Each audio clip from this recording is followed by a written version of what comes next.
आज से कई हजारों साल पहले धरती पर सिर्फ इंसान नहीं रहते थे, बल्कि यहाँ पर इंसानों के अलावा और कई जातियां रहती थी, जिनमें दानव थे, बौने थे, वैम्पायर्स थे, और ये हमेशा आपस में लड़ते रहते थे।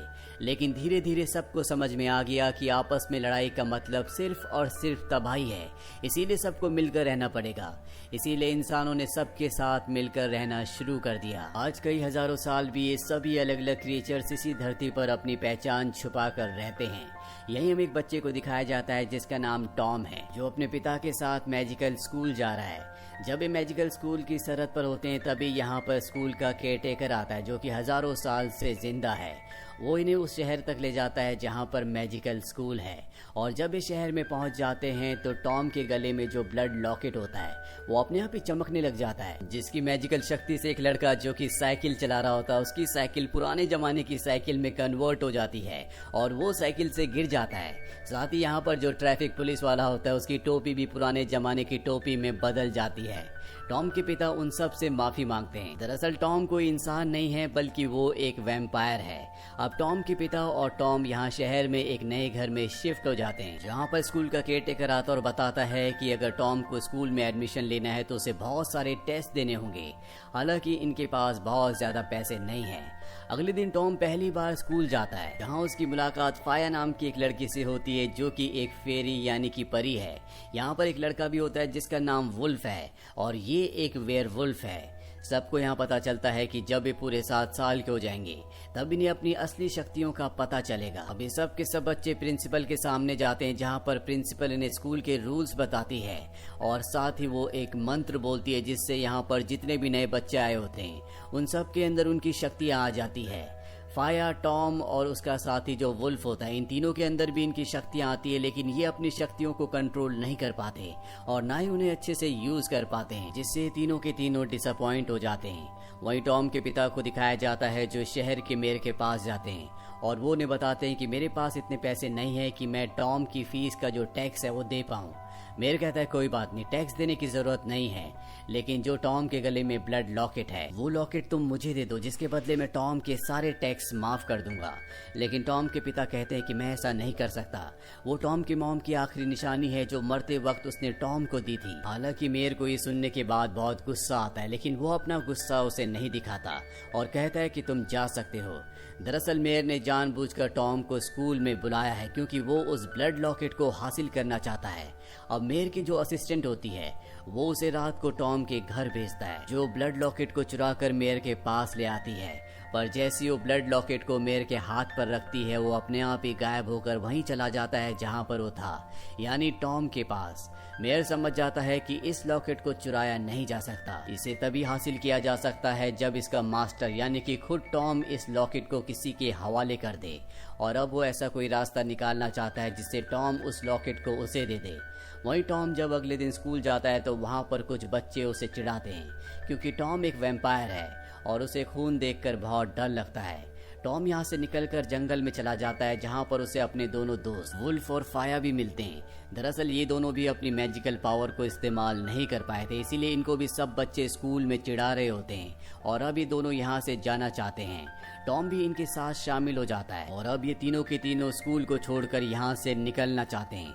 और जब ये ब्रिज की तरफ बढ़ रहे होते हैं तभी पीछे एक साए को दिखाया जाता है, जो लगातार इनका पीछा कर रहा होता है।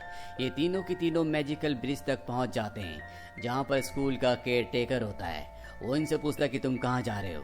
ये बताते हैं कि हम इस जगह को छोड़कर जाना चाहते हैं, और तभी वो अपनी भविष्यवाणी की किताब को निकालता है और बताता है कि यहाँ इस दुनिया में एक ऐसी भविष्यवाणी है जिसके मुताबिक 3 बच्चे यहाँ पर आएंगे और वो तीनों इस जगह को बुरे साए से यानी कि शैतानी शक्ति से आज़ाद करवाएंगे, और वो तीनों बच्चे तुम ही हो।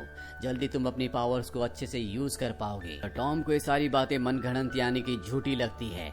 वो यहाँ से जाने लगता है, जिससे केयरटेकर को गुस्सा आ जाता है और वो अपने असली रूप में बदल जाता है। दरअसल वो एक जाइंट होता है और इससे पहले कि वो इन पर हमला करता है, यहाँ पर वही साया आ जाता है जो लगातार इन तीनों बच्चों का पीछा कर रहा था, और वो इन तीनों बच्चों को यहाँ से बचाकर अपने घर ले आता है, जहाँ वो इन तीनों बच्चों को बताता है कि मैं तुम्हारे स्कूल में सफाई का काम करता हूँ, मेरा नाम हैना पेल है।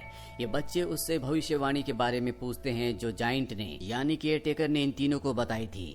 वो कहता है फिलहाल तुम इस बारे में भूल जाओ और अपनी पढ़ाई पर ध्यान दो। यहाँ पर इन्हें किताब दिखती है जिसमें लिखा होता है कि स्कूल में एक लाइब्रेरी है जो कि मैजिकल किताबों से भरी हुई है, और वहाँ पर एक किताब ऐसी भी है जिस किताब में भविष्यवाणियों के बारे में लिखा हुआ है। इसीलिए तीनों के तीनों हैनापेल के घर से निकल जाते हैं और स्कूल में लाइब्रेरी को ढूंढना शुरू कर देते हैं। जहाँ पर इन्हें रास्ता मिल जाता है, ये तीनों की तीनों उस रास्ते से अंदर जाते हैं जहाँ पर कुछ निशानों से पता चलता है कि वो खुफिया लाइब्रेरी कहाँ पर है। पर जब ये तीनों आगे जाते हैं तो देखते हैं कि लाइब्रेरी के डोर के बाहर एक भेड़िया यानी कि वुल्फ बंधा हुआ है जो इस डोर की रक्षा कर रहा है। लेकिन इनके साथ पहले से वुल्फ है जो उस दूसरे वुल्फ के पास जाता है, उससे बातें करने लगता है, और जब वो उसे अपनी बातों में लगाता है तो टॉम और फाया दोनों के दोनों उस डोर के अंदर चले जाते हैं। पर इसका भी कोई फायदा नहीं होता क्योंकि दरवाजे की दूसरी तरफ एक बहुत गहरी खाई होती है जिस खाई को पार करने का कोई भी रास्ता नहीं होता। ये उस खाई के अंदर एक पत्थर फेंकते हैं और तभी अंदर से बहुत सारे चमगादड़ बाहर निकलते हैं। यहाँ पर टॉम को समझ में आ जाता है कि ये कोई ना कोई भ्रम यानी कि इल्यूजन है। इसे दूर करने के लिए उसे कुछ न कुछ करना होगा, और तभी वो अपने गले से बैट की आवाज़ यानी कि चमगादड़ की आवाज़ निकालता है जिससे यहाँ पर अदृश्य पिलर अपने आप ही विजिबल होना शुरू हो जाते हैं जो उस पार जाने का रास्ता है। वो फाया को पकड़कर उन पिलर के सहारे इस खाई को पार करके दूसरी तरफ पहुंच जाता है। और यहाँ टॉम ने पहली बार अपनी वैम्पायर की पावर को यूज किया था जब उसने चमगादड़ की आवाज निकाली थी। अभी दोनों के दोनों लाइब्रेरी में पहुंच जाते हैं। इन्हें वो किताब मिल जाती है जिससे भविष्य के बारे में पता लगाया जा सकता है, लेकिन वो बहुत ऊपर होती है। और फाया जो कि एक परी है अपनी आंखें बंद करके अपनी शक्तियां इस्तेमाल करने की कोशिश करती है। अगले पल उसके पंख निकल आते हैं और वो उस किताब तक पहुंच जाती है। वो किताब को हासिल कर लेती है और ये दोनों के दोनों निकलकर उस जगह आ जाते हैं जहां पर इनका साथी वुल्फ अब भी भेड़ी को रोक कर रखा होता है, लेकिन अब उसे भी निकलना होगा, इसीलिए तीनों भागना शुरू कर देते हैं। भेड़िया भी इनका पीछा करता है, लेकिन किसी तरह से ये उससे बचकर किताब को लेकर वहां से बाहर आ जाते हैं। और आज पहली बार इन तीनों ने अपनी शक्तियों को इस्तेमाल कर लिया। वहीं मेयर को जब पता चलता है कि वो तीनों बच्चे स्कूल से गायब हैं, तो वो उन्हें जादुई आईने में देखता है। वो देखता है कि उनके पास भविष्य बताने वाली किताब है, जिसे देखकर वो परेशान हो जाता है। टॉम जब किताब खोलता है तो उसमें लूसीफर नाम का एक जिक्र होता है जो नहीं चाहता कि इंसानों के बीच में और मॉन्स्टर्स के बीच में दोस्ती हो, जैसा कि अब हो चुकी है क्योंकि अब सब मिलकर रहते हैं। वो समय में पीछे जाकर यानी कि अतीत में जाकर मॉन्स्टर्स को वैसे ही बनाना चाहता है जैसे वो पहले थे, जब वो इंसानों के ऊपर अत्याचार करते थे, उनसे लड़ते थे, ताकि मॉन्स्टर एक बार फिर से इंसानों के ऊपर राज करे, इंसान उनसे डरे। अब टॉम जब पेज पलटता है तो आगे का पेज फटा हुआ होता है। उस पेज पर सिर्फ इतना ही लिखा होता है कि जब हॉल की घड़ी में 13 बजेंगे तो लूसीफर अपनी अगली चाल चलेगा। ये सारी भविष्यवाणी जानने के बाद ये तीनों के तीनों बच्चे डर जाते हैं, इसीलिए सबका सब सच ये सबको बताना चाहते हैं। पर मेरे को पता चल जाता है कि ये सबको सच बताने जा रहे हैं, इसीलिए वो इनके ऊपर ऐसा जादू करवाता है जिससे जो बोलना चाहे वो कभी भी नहीं बोल पाएंगे, बल्कि उसका उल्टा बोलेंगे। टॉम अपने पिता को और बाकियों को बताने की कोशिश करता है, लेकिन उसके मुंह से ये बात निकलती नहीं है। साथ ही उसके जो दोनों साथी होते हैं वो भी ये बात किसी को नहीं बता पाते। फोन पर ये बातें करते हैं और तय करते हैं कि अगले दिन ये तीनों एक बार फिर से मिलेंगे। रात को टॉम एक बार फिर से उस किताब को पढ़ता है। वो उस लाइन को पढ़ता है जहाँ पर लिखा होता है कि लूसीफर एक बार फिर से सभी मॉन्स्टर्स को पुराने वक्त में ले जाना चाहता है। और तभी टॉम को एहसास होता है कि उसके गले में जो लॉकेट है वो भी चीजों को पुराने वक्त में बदल देता है, जैसे कि उसने ट्रैफिक पुलिस वाले की और उस लड़के की साइकिल को बदल दिया था। उसे एहसास होता है कि कहीं न कहीं उसका लॉकेट इन चीजों से जुड़ा हुआ है। अगले दिन जब वो अपने दोनों दोस्तों से मिलता है तो उन्हें अपने लॉकेट के बारे में बताता है। फाय कहती है कि सच है, पुराने वक्त में जाने के लिए तुम्हारे क्रिस्टल की, तुम्हारी लॉकेट की जरूरत होगी। और अभी तीनों की तीनों तय करते हैं कि ये टाउन हॉल में जाएंगे जहाँ पर मेयर रहता है, जहाँ पर वो घड़ी है जिसमें 13 बजने पर लूसीफर अपनी चाल चलेगा। लेकिन वहाँ सिक्योरिटी होती है, लेकिन किसी तरह से वुल्फ और फायर सिक्योरिटी को अपनी बातों में उलझाकर टॉम को अंदर एंटर करवा देते हैं। यहाँ पर टॉम के गले का जो ब्लड क्रिस्टल होता है वो एक तरफ अट्रैक्ट होना शुरू हो जाता है और टॉम भी उसके पीछे चलना शुरू कर देता है और वो उस जगह पहुंच जाता है जहां पर एक बहुत बड़ा क्रिस्टल होता है जो ठीक उसी तरह का क्रिस्टल है जिस तरह का टॉम के गले में है। और जब टॉम के गले का ब्लड क्रिस्टल उसके बहुत नजदीक जाता है तो यहाँ पर मेयर की जो असिस्टेंट होती है उसका कंप्यूटर बदलकर पुराने जमाने के कंप्यूटर में बदल जाता है। साथ ही टॉम का बैग भी बदल जाता है। मेयर की असिस्टेंट समझ जाती है कि यहाँ पर टॉम क्रिस्टल के साथ आ चुका है। वो बात बताने के लिए मेयर के पास जाती है, लेकिन तब तक टॉम यहाँ से निकल जाता है। मेयर अपने असिस्टेंट से कहता है कि मुझे किसी भी कीमत पर टॉम का ब्लड क्रिस्टल चाहिए। मेयर यहाँ पर यह भी रिवील करता है कि उसके पास टाउन हॉल में जितने भी क्रिस्टल्स हैं उसने दुनिया भर में कई जादूगरों को मारकर उनसे जबरदस्ती इस क्रिस्टल को हासिल किया है और अब उसे टॉम का क्रिस्टल चाहिए। वही फायर टॉम को बताती है कि तुम्हारी मॉम ने तुम्हें ब्लड क्रिस्टल दिया था, इसका मतलब वो अपने टाइम की बहुत बड़ी जादूगर थी और उन्हें इस क्रिस्टल को संभालने के लिए दिया गया था। अब जबकि टॉम का बैग पुराने ज़माने के बैग में बदल चुका था तो उसके अंदर जो भविष्य बताने वाली किताब थी वो भी पुराने ज़माने के वक्त की तरह बदल गई थी और उसका जो फटा हुआ पेज था वो भी वापस आ चुका था। और अब ये उस पेज को पढ़ते हैं जिसमें लिखा होता है कि सूर्य ग्रहण के दिन लूसीफर सबको एक बार फिर से पहले की तरह बदल देगा और सभी मॉन्स्टर्स को चेंज कर देगा। और आज ही सूर्य ग्रहण होता है और मेयर ने सबको टाउन हॉल में बुलाया होता है। तीनों के तीनों समझ जाते हैं कि लूसीफर और कोई नहीं बल्कि खुद मेयर है। लेकिन मेयर को अपने मकसद को पूरा करने के लिए वो आखिरी क्रिस्टल चाहिए जो कि टॉम के गले में है। टॉम फैसला करता है कि वो शहर को छोड़कर चला जाएगा और वो उस ब्रिज तक पहुंच जाता है जहां पर शहर का केयरटेकर है, लेकिन इस बार वो उसे यहां से जाने देता है। पर इससे पहले कि वो ब्रिज को क्रॉस करता वहां पर मेयर जो कि अपने असली रूप में यानी कि लूसीफर के रूप में आ जाता है, वो फायर को पकड़ लेता है और टॉम से कहता है कि अगर तुम ब्लड क्रिस्टल को लेकर टाउन हॉल के टावर पर नहीं आए तो मैं तुम्हारी दोस्त फायर को मार दूंगा।